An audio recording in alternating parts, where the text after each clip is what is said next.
Hello and welcome to today's episode. This is gonna be the last one in the first series that I'm releasing to launch officially the podcast. I'm so stoked and excited that finally I did it because I have so much to say and so much to share, and I want to really create a more intimate connection and relationship with you. And I feel like through the podcast and the video on YouTube, we can really, connect and get to know each other on a more deeper level. So, as I said in the previous episode, if you listen to the episode, if you love them, please, I would love to hear from you. Send me a DM on Instagram at the Elisa Canali, or send me an email to support@elisacanali.com. And if you love it, I would love for you to leave a review on Spotify, where it's currently being shared, or on YouTube. And the more we are gonna grow the podcast, we are gonna also have incredible giveaways and incredible opportunities. So I am so grateful that you are here and that you are on this journey together. We are on this journey together. Today is to close this series of the first episode. I want to do a little bit more vulnerable, personal episode.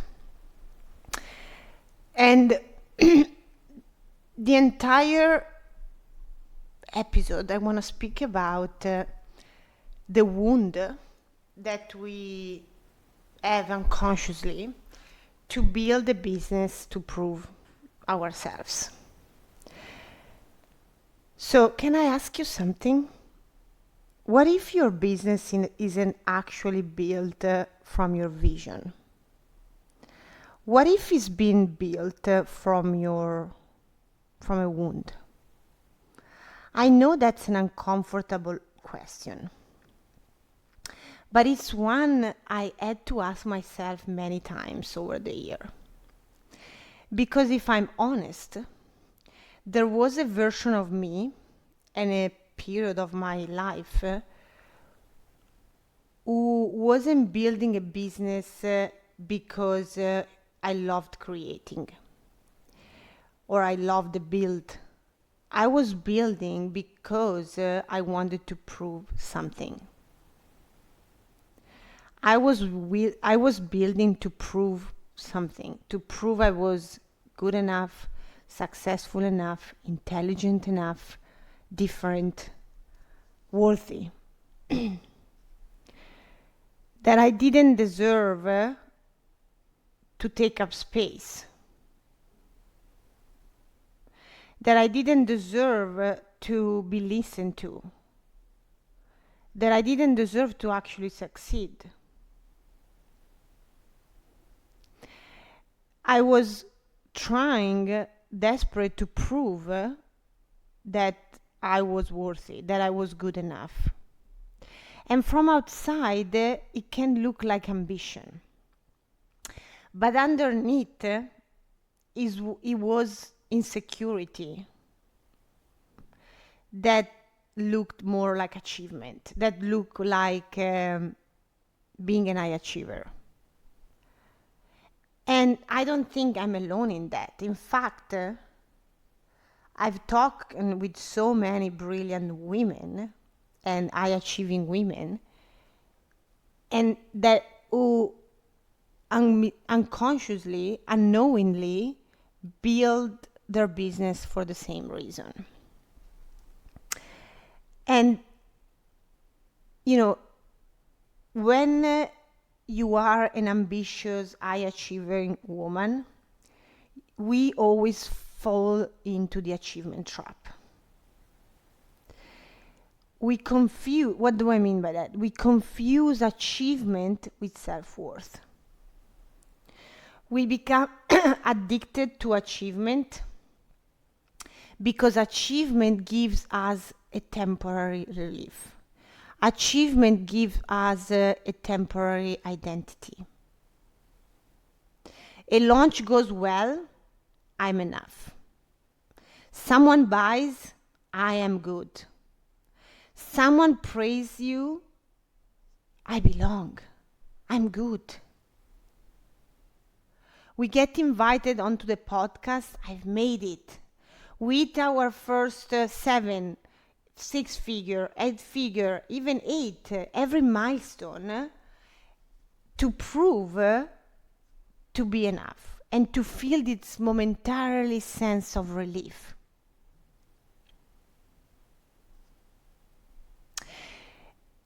If your business is responsible for proving your worth, it will never collect enough proof. It will never collect enough evidences. There will always be another milestone, another achievement, another success, another goal, another comparison, another entrepreneur that is better, another reason to believe you haven't arrived yet.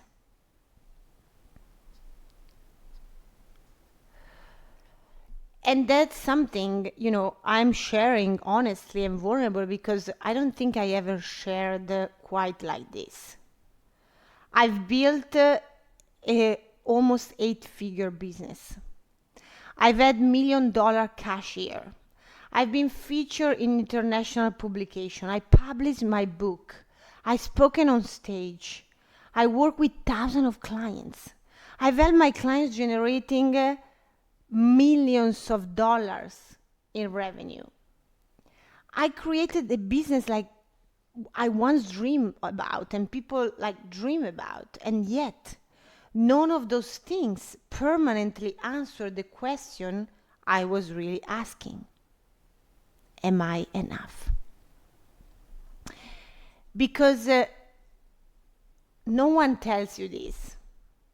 Achievement and self-worth are two completely different currencies. I wish I'd known that before doing all the things that I did to prove my worth. You can have extraordinary achievements and still question yourself. You can build an incredible business and still wonder whether you're good enough. You can have all the evidence in the world without having peace. And I know that because I've lived it. And I think one of the most dangerous business you can build is one that is responsible for your validation, and responsible for your self-worth and your identity. Because then every launch becomes a verdict. Every sales becomes a validation. Every slower week becomes rejection. Every no becomes a rejection. Every failed offer becomes proof that something must be fundamentally wrong with you. So your business stops being a place where you create, where you love, where you enjoy, where you are fully alive and passionate. It becomes a courtroom. Every day you put yourself on trial, waiting for the market to decide your value. And that's exhausting because market fluctuates, algorithms change, people leave, clients leave, business evolve. But if your identities rise and fall with your revenue and with your success, you will never experience true freedom. So one of the biggest shifts I did last year in my business, it wasn't from another strategy or another mentor, but it was the moment I realized I no longer wanted my business to answer the question, am I enough? I wanted my business to become the expression of the woman who already believed she was. And that changed completely my perspective, because expression feels light. Performance feels constrictive and heavy. Expression creates, is fun, is playful, is liberating. Expression speaks because you have something to say that you care about, that it matters. Not because you hope that someone will approve what you have to say. Being fully expressed doesn't mean that everyone is going to accept your expression, but it means that you first are accepting yourself and the way you express and the way you think. And it doesn't matter what other people say. So this actually matters more than strategy. That's why I say the woman behind the business creates the business. Because when you are creating from fear, validation, ego, proving energy, no strategy will ever feel good enough. No content will ever feel good enough. No launch will gonna feel good enough. You will never stop chasing validation from the next milestone. But when you are creating from pure soul expression, your content, your offer, your pricing, your leadership, everything change. Because you are no longer asking the world, do you think I'm enough? You are saying, that's who I am, and that's what I believe to be true. So people often ask me, what does luxury mean to me?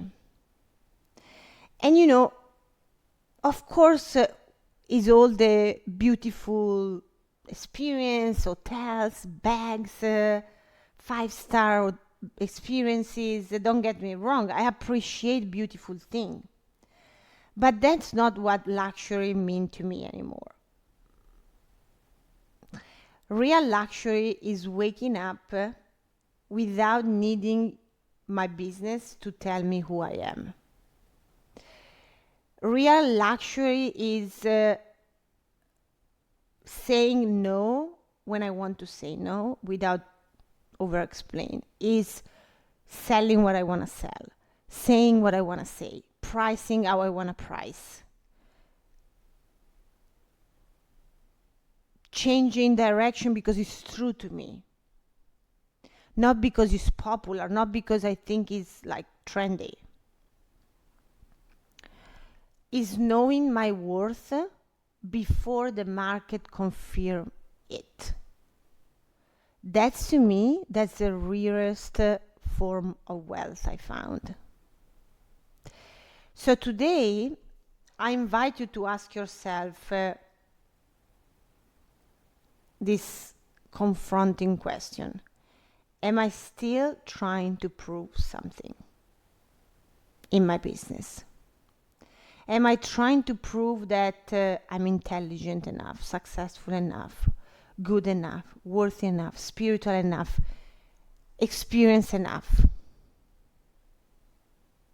Because if you are honest and you answer that question, you'll probably discover why your business feels so heavy right now.